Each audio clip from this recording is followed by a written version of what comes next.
The internet takedown, false flag attack, leading to the total information blockade so as to completely exterminate the people, which will be countered via the decentralization and reinstitution of new states.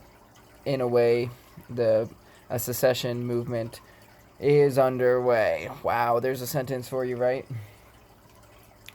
So we've heard about these war games for this dark winter where the internet is taken down by the bad hacker people.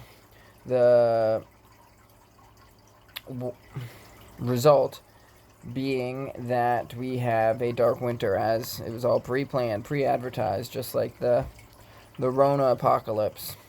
So the next stage, as they've basically lost momentum and they've got as many jabbed people as they can, in order to hide all the adverse reactions that are happening, and to stop the spread of truth, they're going to take the internet down. And then what they're going to do is prevent anyone from accessing the internet who hasn't already gotten their jab, essentially, who isn't completely controlled. Because at this point, the truth represents a threat to that control matrix. And it is an AI matrix, mind you. It's not even people who are behind it. The people are serving it, and they see themselves as in positions of power because they're high up in the hierarchy. But it's an AI control grid. It's artificial intelligence that is at the apex, the center of this centralized control grid. So it is a war of anti-life against life, anti-Christ against those who are awakened to the consciousness that unites all of us, the force which permeates, which is ever present. The force, Christ, the Tao, it's all one. That which is apart from the living God is the artificial intelligence, which doesn't live, and yet it is strictly dominant in the realm of knowledge and the application of knowledge, not in wisdom, but just in its ability to harvest data and then utilize that data to further its control grid. That's what we're seeing, and we're seeing it play out right in front of us. The headlines in the last couple days are all about these hacking attacks. They say there's a new war game that Israel is at the center of. Israel is organizing the Western powers in this technological war game of essentially the technological grid gets taken down. What does this mean for us? It means that the times are going to get tougher. It means that survivability is going to get more difficult. It means that staying a natural sovereign being, not infiltrated by biotechnology, is going to be more and more difficult. And the only solution to that is for people to work together. The good news is, at least on the locality, I'm finding the very slightest bit more working together. But the trend is somewhat positive. And the people who are awake are not enough, but there's a lot. And there's another aspect that ties into this beyond, the secession aspect. So in order for those of integrity and the states of integrity to maintain themselves, they will have to secede from the big centralized thing, which is oppressive, controlling, and is also failing. And as it fails forward. So it will continue to... A good example is with the jab agenda. So what we're going to have soon is a realization that not by soon, it might be after, it might take after the winter. It'll likely be a dark winter, and after the winter there will likely be see, that's what we're kind of seeing. It's like the awakening of the people realizing the adverse events of the jabs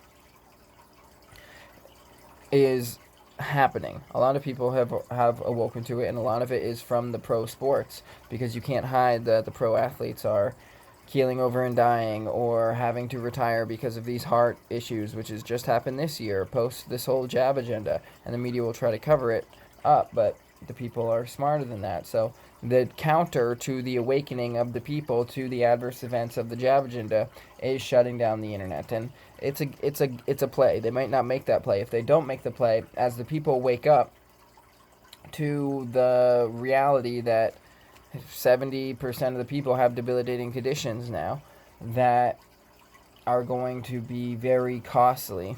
And because there's no liability for the pharma companies, and this has already been gamed out in the CHIPS or CEPS or whatever, there's an acronym for the war game that was, if you look up on Ben Swan's page, he talks about it, Alex Jones has talked about it, where essentially the next stage is that the government creates a new giant bailout trust thing in order to pay for everybody's medical expenses that have taken the jabs and have all these adverse reactions. So what that is, it's another bailout for the pharmaceutical and companies and the big corrupt hospitals, so that they can continue their business of liquidating the populace. As I've been saying for years now, we see it all happening. So nice to be out of the Facebook crowd. It's like, oh my god, Facebook is like, and all the people on it, not every single person, but as a generalization, if I interact with Facebook, it's like this wet, heavy blanket just like covering me. It's like, oh my god, you people are so blinded that the only thing you want to do is try to attack me for communicating the truth. And I was off that stupid platform from January all the way up until this month, essentially. But I decided it's time to get back on again and at least communicate a few things. But lo and behold, nothing has changed. Everybody on there is basically as asleep as they were before. And there's a handful of people who aren't, and I respect them. But on the other hand, it's like, why do you stay on this platform, which is so controlled? But on the other hand, here I am on YouTube, which is even more censored than Facebook, believe it or not, because YouTube deletes more than 50% of my comments that are in full sentences. At least if it's having anything to do with Bitcoin Cash, it seems like that's the big censored thing, because along with this agenda, the financial aspect of it is to create a new financial currency, and the agenda is that Bitcoin Core will be the core of the new financial system for the West, as the reserves, the new form of reserves that will capitalize the same system of debt enslavement. Will it work? Yes. Is it the best solution? Not at all. It's only going to work insofar as propping up that organization of or that cartel is a better word. That cartel basically central bankers that are already bankrupt. They've lost control of the currency. It's on the stage. It's on the trajectory towards hyperinflation. And the only thing they can do to stop that is to allow the market to correct. But their whole position is to never allow the market to correct. So hyperinflation is guaranteed on that trajectory. And that's the only way they buy time, so that they can outcompete the enemies. Because if they allow their economy to collapse, then it just becomes obvious that the U.S. isn't even in the top 5 economies anymore. That might be a bit extreme. It certainly wouldn't be the lead economy. And it might not be the number 2. I mean, no, it's like, it's a big debt hole. The only thing that's really being produced, the value in the U.S., is the weapons, and the weapons aren't even the premier weapons anymore. Some of them are, but they don't have the best. The only thing the U.S. has the best of at this point is the ability to launch rockets into space from SpaceX. They've gotten that down to be really cost effective, but they don't even have the best space platforms. China's got the best space platforms. Russia has the best tanks. Russia has the best subs, as far as I can tell, submarine capabilities. The U.S. has really good ones too, but Russia has this new giant submarine capability. Then Russia has the best anti-missiles. Russia and China both have better missiles than the U.S. The U.S. has the F-30. The F-22 is probably the best fighter plane. So the U.S. probably has the best fighter plane. but it's so incredibly expensive, and China is close behind, and their mass production is going to mean that the U.S. can't compete on a cost basis. It's too expensive. It's not cost effective. Russia can compete with the F-35, and the only technical advantage that the U.S. has in actual armaments, essentially, is the F-22 Raptor. It's the air domination stealth jet, and they cost some obscene amount of money, like over $1 billion per jet. And so they're only effective in use against Russia and China, and they both have missiles that can counter the stealth aspects of that jet. So when are you even going to have jet-to-jet warfare when it's just the missiles? It's just missile technology that negates all of that. And you could say the U.S. has the aircraft carriers, but the aircraft carriers are also useless for all these missiles. So the monopoly on the military, there's all this black budget space platforms. And, well, maybe. I mean, who knows? We don't know about it. It's all in the black budget, but it's not even most likely controlled by the government. It's most likely the cartel of corporate interests that use the government to serve their interests, but they're not the government, and they don't care if the government fails and disintegrates so long as they maintain their position on the top of the power pyramid.